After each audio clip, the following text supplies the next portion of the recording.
my name's Charlie and welcome to my channel and welcome to my first video back of 2025. So it's very exciting. Happy New Year to everyone. I feel like it's probably a little late saying that at this point, but still, I hope that you all had a good Christmas and that you are all well. So this video is obviously talking about my favourites of 2024, which I'm very excited to talk with you guys about. This is Editing Charlie, just sweeping in quickly to dedicate this video to my lovely friend Ange from Ange's Book Chatter, whose channel I'll link in the description, because she has been begging me all year to do a Brook-er Prize video, a Charlie Brook-er Prize video. So this video is for you, my darling. I hope that you enjoyed the favourites. There is no Snorbatle on here. So I've got 15 books in front of me on the list, in front of me, and 8 of those are non-fiction and 7 of those are fiction. So obviously the non-fiction really had an impact on my reading last year, even though actually I only read about 25% of my reading was non-fiction, interestingly enough, but obviously more of them have made my favourites.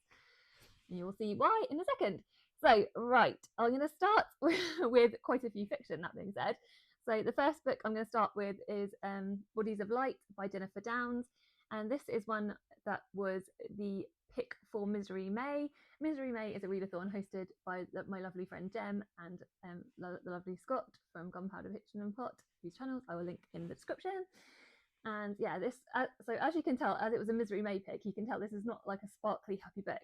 And in this book we follow the life of Maddie, and it's extremely traumatic book, and it goes through lots of Maddie's experiences, and it's not completely one note, it's not completely all sadness, but there are like little sparkles of light. But the thing I love most about this book, and through lots of the other books that I'm going to talk about, particularly with obviously the fiction, is the characterization. And I really feel like I got to know Maddie, and you really just, it felt like she was so real. And even though she was going through all this stuff, like I just really remember feeling really connected and really rooting for her.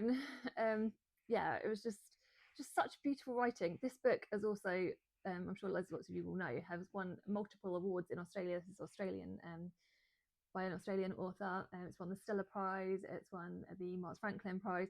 So you don't need to take my word for it. Like, honestly, it's just such an amazing book, and I couldn't not include it. It was an easy 5 stars when I read it, even at that point in May. So yeah, it still stands out to me. So that's why I'm including it in this list.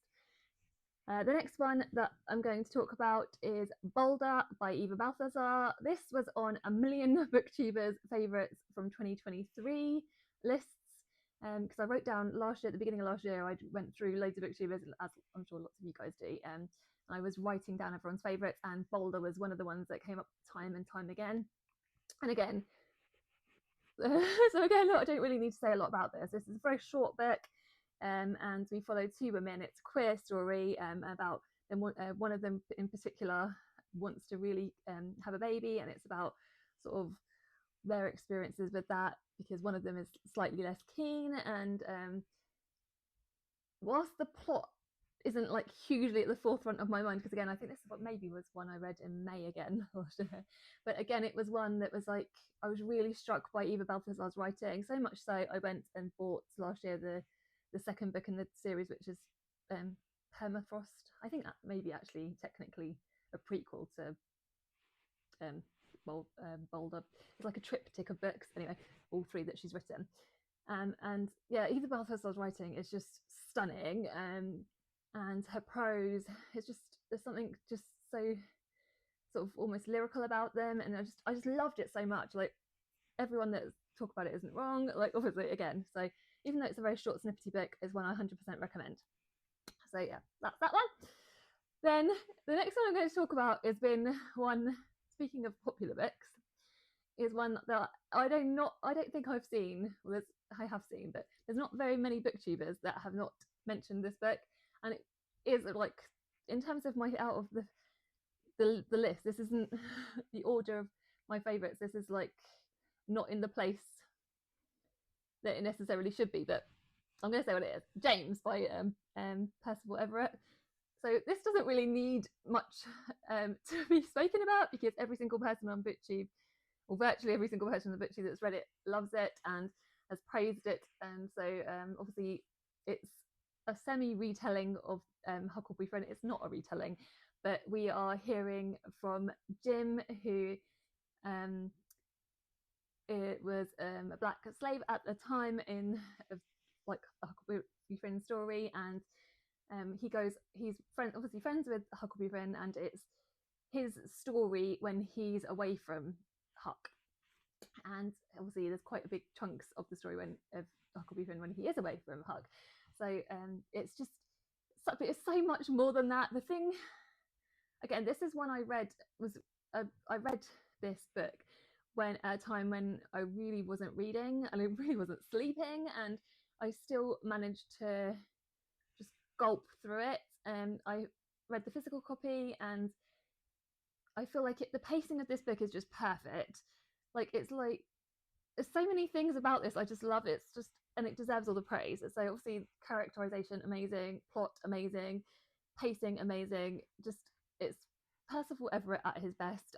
He just deserves all the awards and all the praise. And if you haven't read it, you need to. I'm not going to be, every single person is saying this virtually. So yeah, again, don't take my word for it. Right, the next one is another one that's been a lot of favourites, is How to Say Babalon by Sophia Sinclair. And this is the first one off this list that I read because of the Women's Prize for Non-Fiction, which 2024 was the first year that the prize was launched. And oh my gosh, this prize just really put a load of amazing books in my lap. Like, I just loved so many books from this. And initially when I read this was like probably my favourite for the longest time from the non-fiction list. With time, as time's gone on, other books have sort of risen up a little bit more, which you will see in a minute as I go through the list. But yeah, this was Sophia Sinclair is a poet, and I've also read her poetry. I have also read her poetry, which is equally great, and to pair the two things together is just works so well. And it's just a beautiful memoir. I listened to it on audiobook, which is one that is a way I would 100% recommend listening to this. In case you guys don't know about this, like, her dad was of the Rastafari movement, and she obviously didn't it wasn't, and it was very strict with it. So she didn't have the easiest childhood, so it obviously goes into that and talks about other with her moments with her family, and it's not an easy listen, but again, just brilliant, just a stunning 5-star book, obviously. Right, next one on my list is another non-fiction. This is How We Met by Huma Qureshi, and this is just a simple short book, but it's about how Huma Qureshi met her husband, and it's just the most charmingly sweet non-fiction, one of the most charmingly sweet non-fictions I read this last year. It was very quick read. I've also read Huma Qureshi's book about sisters, which I will also flash on screen, which I just loved. I love Huma Qureshi's writing. She's just a great, beautiful writer. Yeah, but this book, if you want to read about, if you love reading about like relationships and sweet moments of how this couple got together, about how she got together with her husband, this is one you can't miss out on. It's just beautiful, heartwarming, and wonderful, and you have to read it. The next one I'm going to talk about was one of my first. It's another non-fiction. It's Hungry by Grace Dent. This was one of my first 5 stars of 2024 last year, and it still sticks in my head to this moment because it chronicles. Grace Dent is a food critic here in the UK.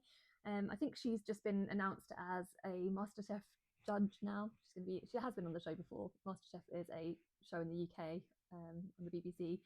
Obviously a food show kind of thing.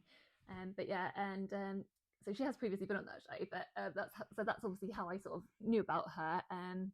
This book is obviously her memoir, and one of her memoirs. She's got a few non-fiction out now, and it's detailing her life up to the point where her parents are super sick. I don't know whether at the end of the book, I think the only detail I can't remember is if they'd actually, any of them had actually, either of her parents had actually died at that point. I feel like possibly one of them did. I can't quite remember, forgive me. But it sort of details her, how she, like, obviously, about her, details about her journalism and how she got into becoming a food critic, and then how she became more well known. And then also it talks about how when her parents got sick, about her moving in with them and looking after them. And I just found that it was just really, really well done. Again, it really, obviously you felt a really good connection with her. Again, this is another one I listened to on audio, but I also had the physical copy. And again, just a brilliant 5-star book. And I know that she's got a book called Comfort Eating out, which I think talks obviously about comfort eating, but also talks about grief and the things that have happened in her life since the last book ended. So yeah, I can't wait to get to that. So yeah, the next book I'm going to talk about is Thunderclap by Laura Cumming. This, as the title suggests, is a memoir of art and life and sudden death. So it's talking about the artist Karel Fabricius, who was a 16th century artist, and he tragically, there was an incident in Holland where a gunpowder thing was set off in his city, and it wiped out the whole of his town, including Karel Fabricius. And so it talks about that. It talks about his art. It also talks about numerous other Dutch artists, and it also touches on Laura Cumming's relationship with her own father and about his own sudden death. So the book itself is like, I've got the hardback of this book, and it's gorgeous. So the whole book itself is just stunning. The paper is like thick, the pages are just gorgeous. It's just the most beautiful object to own, and I love it for that alone as well. And reading it, I just had the most wonderful time reading it. And this was one that I spoke a lot with Alice about, and so I've also got my own special memories with that about it. But yeah, it's just the most beautiful book, and I couldn't not include it. It really taught me so much, and it's one that I would want to reread over and over again.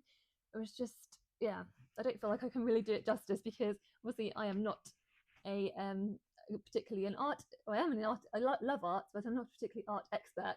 So yeah, but it's definitely one that even if you don't like art, I do think you could get a lot out of it. But yeah, so yeah, I just think it was a stunning book, and it taught me so much. The next book I'm going to talk about is Tressence by Lucy Jones, and this is again, as the title says, it's on the metamorphosis of pregnancy, childbirth and motherhood. So it's sort of going into the science of all of those things, and whilst also sort of Lucy's talking about her own experiences as well. This was just so fascinating, and there are so many like little details even now that I remember, like about how our genes, like we've got genes in us that pass like from like our siblings and stuff, and I just found all of that just so fascinating. And I just think that I just found it to be, even though it's non-fiction, it felt very accessible to me, and I never felt like I was that I didn't understand what she was talking about. And again, it's just another one that I felt flowed really well, and it was just really great book, as are all of these on this list. And it really pairs well with the next book on my list, which is Soldier Sailor by Claire Kilroy. This is another booktube darling, and it again deserves all of the praise. I listened to this on audio, and the narrator for this is just stunning. This gorgeous Irish narrator. I'll put her name on screen. And this was a book that the plot I was just swept away with, and it's again talking about, so Soldier is the mother and Sailor is the child. So it's talking about this relationship, the mother and son relationship with and sort of obviously the son being very, very young, and like from his, we start the book when he's a very young baby, and obviously he's still sort of, but then it goes through a little bit as he ages up a little bit. But it's talking about her struggles with motherhood and her feelings, and it's sort of her internal monologue. And yeah, again, just great book. Right, the next book on my list is Code Dependent by Madden Crowd. This is another book on the list. Again, I'm going to sound like a broken record. We've got one more book left to go from the list, from the Women's Prize for Fiction after this, I promise you. For the Women's Prize for Non-Fiction, sorry, after this, I promise you.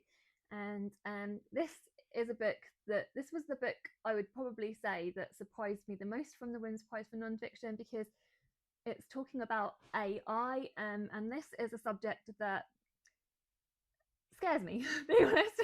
So when I saw this on the list, I was like, no, this won't be one, because there's 16 non-fictions to get to from the long list, and I was thinking that this would be one that I probably wouldn't want to really delve into, just because we've only got time for so many books. So actually I was wrong, and I remember the thing that turned my mind, the thing that changed my mind and made me give it a try was actually watching Louise Savage Muses. Louise did loads of videos last year on the Women's Prize for Non-Fiction. She read every single book, which was amazing, and I can't wait to watch her this year to see what she makes of the list this year, which we're obviously all very excited for. But yeah, when she was talking about it, because I think she had previously been a little bit cynical as well, and it was just that she read it and changed her mind, and she changed my mind to give it a try, and I'm so pleased she did, because I discuss it. The way Madam Murder talks about this subject is predominantly she goes through a lot of case studies, and that was what I found to be particularly compelling, because again, you're hearing from individual cases and individual stories of people and their experiences with AI. And so obviously there are a lot of things in here that are very concerning about AI, but it's not all completely like negative. I don't want you to think that, because also she does discuss the benefits of it. She does in terms of like medicine and other things like that. So yeah, I don't want you to think it's all scary and all negative, because it's definitely not. And it really, really taught me a lot. And if you are scared of the subject and don't really know a lot about it, I definitely think it's one that you should check out. Because yeah, again, isn't it just one that was just taught me so much, and again, I found very readable and very accessible. So yeah, definitely one to add to your list. The next book on my list is Intervals by Marianne Brooker. This was my favourite from the Women's Prize for Non-Fiction, and so this is the last book that I'm going to talk about from that list. You'll be thankful to know. And this is a very poignant book, and it talks about Marianne's mother, who sadly who had MS, and it's talking about how when she got to the point where she no longer wanted to carry on dealing with it. So it's talking about her end of life journey, and it's talking about Marianne Brooker talks about sort of it does talk about the politics of end of life care in the UK, and about the lack of help that a lot of people have, and a lot of the changes that need to be made. I know Marianne Brooker is very passionate about that, and it's just talks about her relationship with her mother, and it's just so touching, so moving, and yeah, it's just really, really affected me, and yeah, I just really, really loved her writing. I just think the whole thing was just, again, taught me about a subject that I didn't really know a whole lot about, although I obviously I've had experiences with caring for my own mother, but so that maybe made it sort of like touch my heart a lot. Obviously not into that extent, obviously in terms of end of life and stuff, but yeah, like I don't know, maybe that's what made me connect with it slightly more. Yeah, I definitely would want to read anything Marianne Brooker writes, because I just think she's such a talent, and she's just such a powerful voice, and in a system, and talking like, obviously she's such a powerful advocate for this topic. So yeah, definitely check it out if you haven't, because it was ripped. I was so gutted that it didn't make the shortlist. This was probably the one, obviously the one that I was so upset that it didn't make the shortlist the most, because it was my favourite. Right, the next book I'm going to talk about was the Women's Prize for Fiction winner. So it's Brotherless Night by V.V. Ganeshanathan. This was my favourite book of the year for the longest time, as soon as I had read it. So again, there's no lot of point me talking about it too much, but in this we follow Sashi, and it's talking about, obviously Brotherless Night is to do with her brothers, so it's talking about her and her brothers, and gradually it's set at the time of Sri Lankan civil war, and obviously it's brutal type things that were happening, and yeah, again, the characterization in this book was just beautiful. There was so many moments that were so heartfelt and touching and moving, whilst it also was very educational. I can 100% see why it won the Women's Prize. It also won the Carol Shields Prize as well, and I just remember reading it and being in tears, and it just was so moving to me. Yeah, there's so many plot points in here that obviously were based upon things that happened in real life, and so yeah, it was just written just so beautifully. Heart, again, another book with so much heart. I love books with heart, and this is who I am. So yeah, couldn't not include it.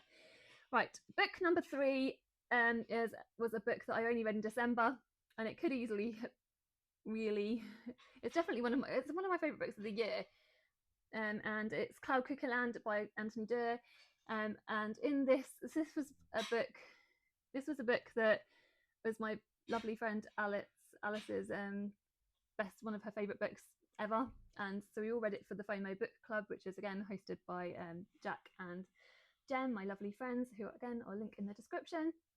And yeah, so in this book we follow 3 sort of timelines. We follow a historic sort of timeline set in ancient Constantinople, and then we also follow a future timeline with Constance in the we don't know, sort of an undisclosed future timeline, and then we also follow a present timeline with following 2 characters there, so Seymour and Zeno in the present timeline, and it's all based around this ancient text. So I don't really want to say too much more than that, because I feel like going into this book knowing as little as possible is probably the best way. But the thing, again, that I loved about this book was the characterization. There was literally nothing I didn't like about this. We recently, yes, literally just last night, there was a discussion on FOMO for it, which Jack and Jem hosted, and it's one of my favourite like discussions on a book that I've ever had, probably, because it was just the whole group chat was just amazing, which added to it as well. But the book I just loved. I literally, yeah, pacing was perfect. I feel like the writing was stunning. How Anthony Doerr weaved the threads and literally made everything sort of link together so perfectly and seamlessly, whilst also being having these really clever, ingenious themes in it. It was just stunning. It was just, yeah, it'll be a book that stays with me forever, and I just know that it'll be one I reread over and over again. So yeah, that's my number 3 book.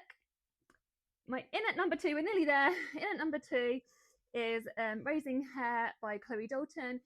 So this is my favourite non-fiction of 2024, and this is, we're chronicling, it's set, obviously non-fiction, I say it's set. She wrote it during the pandemic. It was in 2020 when she went out for a walk and she discovered a baby leveret, and she decided to bring it home and sort of take care of it, whilst also sort of like trying to keep a distance and trying to make sure that she didn't want to have it keep the leveret as a pet or anything, but it's sort of her diary and journaling experiences of everything that she learnt during the time of raising hair. and it really taught me a lot. It taught me a lot about in the environment and the things that we can do in our own homes to sort of protect the local wildlife, to do little stuff like the lighting in the garden, outdoor lighting, and how that has an impact on the wildlife outside, obviously, and just so many other little things. And also, I just love Chloe Dalton's writing. I listened to the audiobook of this again. This was narrated by Louise, and it's just beautiful, beautiful, beautiful book. And I bought a copy of this book for my mum. I loved it so much, and I've been recommending it to all my friends. So yeah, I loved it, loved it. So the last book, my favourite book of the year, which I'm sure most of you would have already guessed, is Far from the Madden Crowd by Thomas Hardy. Thomas Hardy is an author that I have been putting off reading, being honest. And this is an author that loads of my friends love, loads of my bookish friends love. And yeah, I've just always loved Dickens, and I've not that the two things aren't mutually exclusive, but I always kind of felt like Thomas Hardy books would be very depressing, which I know the majority of them are. But starting with Far from the Madden Crowd, it was just the perfect thing because it was the perfect book for me at that time. In this book, we follow our lead character of Bathsheba Everdeen. I've spoken about this book a lot, so I'm not going to talk about it too much longer. But yeah, we follow Bathsheba Everdeen, and she is such a strong woman, definitely a woman ahead of her time, and we follow her and her sort of we follow her interactions with her three potential suitors. So we've got Sergeant Troy, we've got Gabriel Oak, and we've also got Mr. Baldwood. And these are three very different men from three very different walks of life. And yeah, I just think this book was just so beautifully told. Again, the characterization of like Bathsheba's just the most amazing character, and Gabriel Oak is a character I will never not love. Like, I feel like those two characters will be my favorite characters of all time. I just love them so much. They sit in my heart, and I will just love them forever. So yeah, if you haven't read Far from the Madden Crowd, then you definitely should, because it's just the story of this beautifully strong woman throughout her life with these, like I said, these three very different men that she sort of has as potential suitors. But the book is so much more than that, and the writing is just so amazing. Thomas Hardy is an amazing author, and I cannot wait to read more by him. But I do feel like for the rest of his books, I will have to be slightly more prepared. But yeah, let me know what your favourite books of the year are. Let me know in the comments. I also wanted to say that my next video is going to be a very exciting one. It's going to be my resolutions, which I know, not resolutions, but it's going to be my goals / wishes. But I'm going to also include some very exciting like news / things I'm going to be revealing in that video. So if any of you are still here at this point, I hope that you will watch my next video, watch out for it, because it's going to be some good cool things I'm going to talk to you guys about. I hope you guys are well. Again, like I said, just have a chat with me in the comments about all your thoughts on my books, all your thoughts on your books. Tell me what you're reading, tell me how you are. I've missed you guys, and sending you lots of love.